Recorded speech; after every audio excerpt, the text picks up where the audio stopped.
Assalamualaikum warahmatullahi wabarakatuh. Nama saya Eka Purwanti dan saya adalah salah satu tenaga pengajar di program studi Pendidikan Bahasa Inggris Universitas Muhammadiyah Yogyakarta. Hari ini saya akan mempresentasikan hasil dari pengabdian masyarakat yang saya lakukan di sebuah sekolah menengah atas negeri di daerah Kasihan, Bantul. Saya akan mulai presentasi saya dengan mempresentasikan PowerPoint saya. Ya, jadi judul dari pengabdian yang sudah saya lakukan itu adalah pemberdayaan guru sekolah menengah atas dalam pembelajaran daring dengan menggunakan platform LMS atau Learning Management System. Baik, saya akan mengawali dengan menunjukkan bahwa ini adalah saya. Ya, this is real me. Seorang pengajar di program studi pendidikan bahasa Inggris yang suka dengan kuliner. Baik. Right. Nah, saya akan mengawali presentasi saya dengan background. Seperti yang sudah kita ketahui bahwa sejak awal tahun 2020, Indonesia dan juga negara-negara di dunia ini mengalami suatu wabah penyakit yang diakibatkan oleh virus yang dinamakan dengan coronavirus ya, sehingga virus ini dinamakan dengan COVID-19 atau coronavirus 19. Nah, wabah ini telah mengakibatkan banyak perubahan di semua sektor kehidupan manusia, termasuk juga di sektor pendidikan. Jadi pendidikan yang tadinya dilakukan di kelas dengan menghadirkan guru dan siswa di kelas, akhirnya harus disesuaikan dengan peraturan pemerintah, yaitu tidak boleh ada kumpul-kumpul di dalam satu ruangan atau yang disebut dengan social distancing. Oleh karena itu, maka pembelajaran dilakukan secara daring. Nah, pembelajaran secara daring ini telah mengakibatkan banyak sekali masalah, ya, dari yang mulai terkait dengan masalah teknis, adanya jaringan internet yang lemah misalnya, atau adanya siswa yang tidak punya cukup kuota, atau adanya siswa dan guru yang masuk ke dalam daerah terpencil sehingga memang sulit sekali ditemukan sinyal internet sehingga pembelajaran jadi sangat terganggu.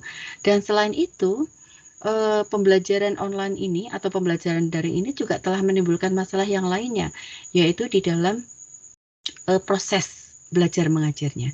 Karena ini sesuatu yang dianggap masih baru dan ini terjadi secara mendadak, sehingga banyak guru maupun siswa yang tidak siap menghadapi pembelajaran daring seperti ini.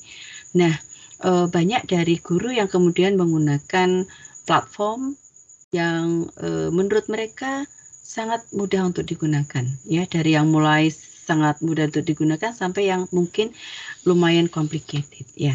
Nah, di antara platform-platform yang digunakan oleh para guru dalam proses belajar mengajar itu adalah dengan menggunakan WhatsApp, ya, melalui telepon mereka.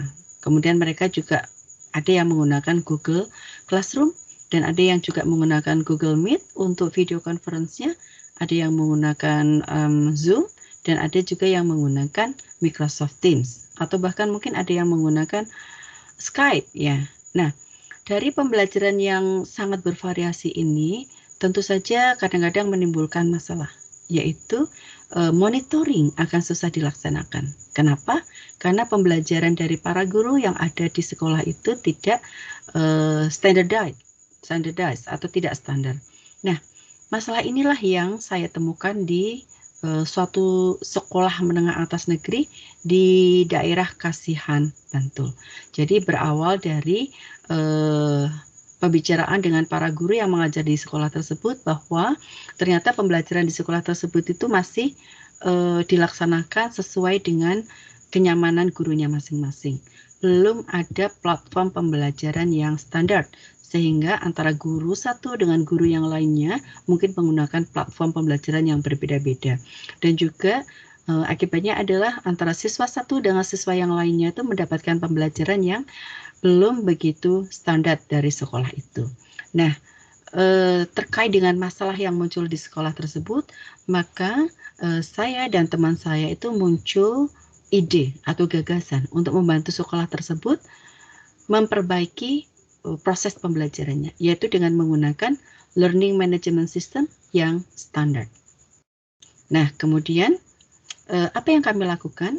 Kami kemudian mendatangi sekolah tersebut dan berbincang-bincang dengan para guru dan juga dengan kepala sekolah. Akhirnya kemudian disepakatilah bahwa kami akan membantu proses pembelajaran dengan menggunakan learning management system yang standar yang kemudian dinamakan dengan e-learning Semansaka.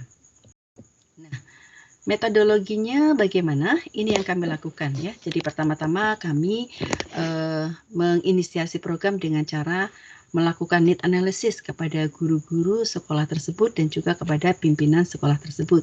Kemudian setelah itu kami mulai mendesain kegiatan. Yang pertama adalah dengan mengundang tim IT dari sekolah tersebut untuk kami berikan training.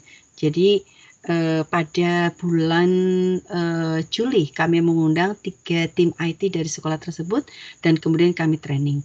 Nah, training itu meliputi pemahaman mengenai learning management system yang sudah dimiliki oleh universitas kami dan kemudian nanti akan diaplikasikan kepada sekolah tersebut.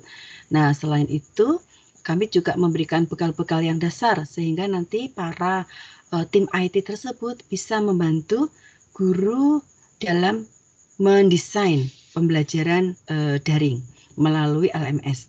Kemudian setelah training dengan 3 tim IT, kemudian kami mengundang 10 guru dari sekolah tersebut yang kami jadikan sebagai mentor.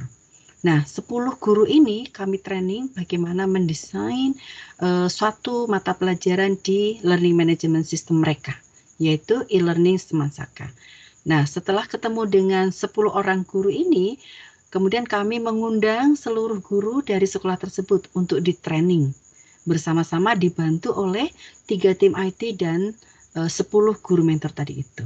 Nah, setelah itu kemudian pelaksanaan dan kemudian kami monitor dan kami mendampingi mereka setiap kali ada kesulitan.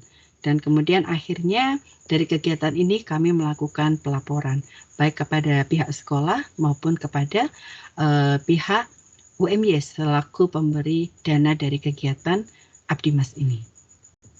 Nah, ini adalah salah satu kegiatan ketika kami bertemu dengan tim IT dari sekolah. Dan kemudian ini adalah pelaksanaan TOT dengan tim guru. Dan selanjutnya, kesimpulan. Nah, kesimpulan dari pengabdian ini adalah bahwa sekolah masih memerlukan platform pembelajaran daring, terutama dengan adanya pandemi COVID-19 seperti saat ini, karena memang belum banyak sekolah yang sudah memanfaatkan teknologi daring untuk proses belajar mengajar di sekolah. Sekolah masih perlu diberikan kesempatan untuk mempelajari dan menggunakan platform pembelajaran daring yang bisa dimanfaatkan untuk menunjang proses pembelajaran di sekolah. Dan di salah satu sekolah menengah atas negeri di Kasihan, Yogyakarta ini, kini telah dibuat satu platform pembelajaran daring yang diberi nama e-learning Semansaka. Akan tetapi platform ini belum bisa digunakan secara resmi karena belum semua guru diberikan pelatihan. Oleh karena itu, kegiatan Abdimas ini akan tetap dilaksanakan sampai kemudian semua guru yang ada di sekolah tersebut itu tercerahkan. Terima kasih dan wassalamualaikum warahmatullahi wabarakatuh.